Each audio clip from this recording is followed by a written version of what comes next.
So you finished high school in Dargaville. What did you choose to do then? And then I went to Teachers College in Auckland And for 2 years. where were your brothers at that stage? Well, Norman was, oh wait a minute, that was during the war, wasn't it? Yep, Second World War. Yes, Norman, both at the war. Thank God they were both wounded, they both got home safely. And Norman was with the government department and Derek was on the farm.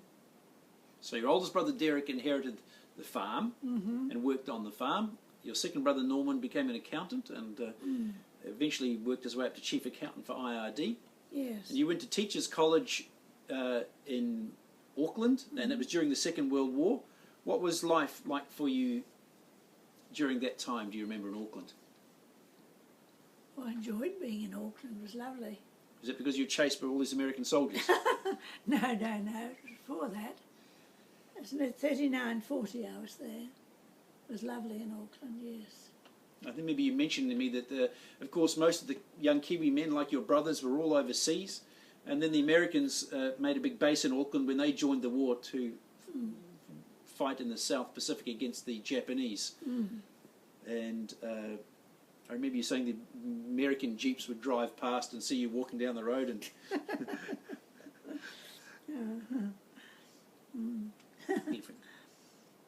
But I didn't have much to do with the Americans. I didn't, I wasn't very close with them. All right. And so you finished your teacher training in Auckland and went to live where? Well, I was teaching in Dargaville first. Then I taught down near Cambridge, Mangatautari near Cambridge. And then I went back to Dargaville because my brothers were both overseas, so I went back to home to be near my parents.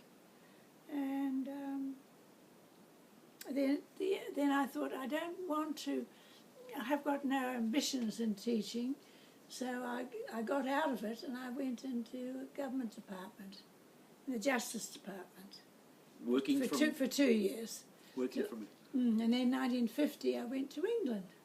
But in the Justice Department, that was working in Auckland? Yes. In the High Court, was it? Or well, yes, I was in the High Court. Working as a secretary or? Doing clerical work. And then in the 50s you decided to go to England? Yes. What was the prompt? Oh, I just wanted to I've always wanted to go to England. The home country, as it visit were. my parents' parents' background. And on the ship I met my husband, met Basil.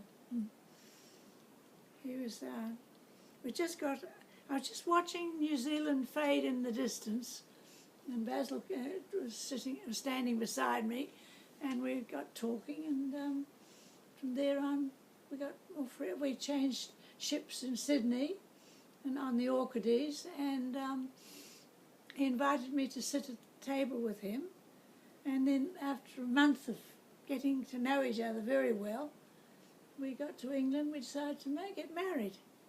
So we married in England and then came back after about 6 months, I think. So you went to England to meet some Englishmen and you actually met one on the boat before you got there. And because Basil had grown up in England and was in the Second World War, an officer in the army, came to New Zealand as a veterinarian working for the government. And after 5 years I heard that he was heading back to England to go and visit an old flame. Visit his parents too. Oh, visit his parents who were living in England. And met you. So you came back to New Zealand and... He had 4 sons. Four sons? 4 sons, and they're awful, yes. And where were they all born? Well, 2 were born when we lived near Hamilton. The 2 older ones were born in Hamilton. Then we moved up to live in Whangarei, and 2 were born up here. You were the youngest. Somewhere in there, your Basil developed tuberculosis. Yes, he did. Yes, through his work it was. So he had a year off work.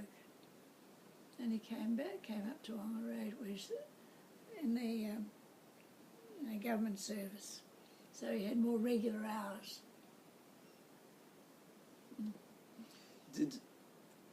About that time you settled in Whangarei, did you also buy a holiday home at Whangarei Baha'i? Yes, we had, yes.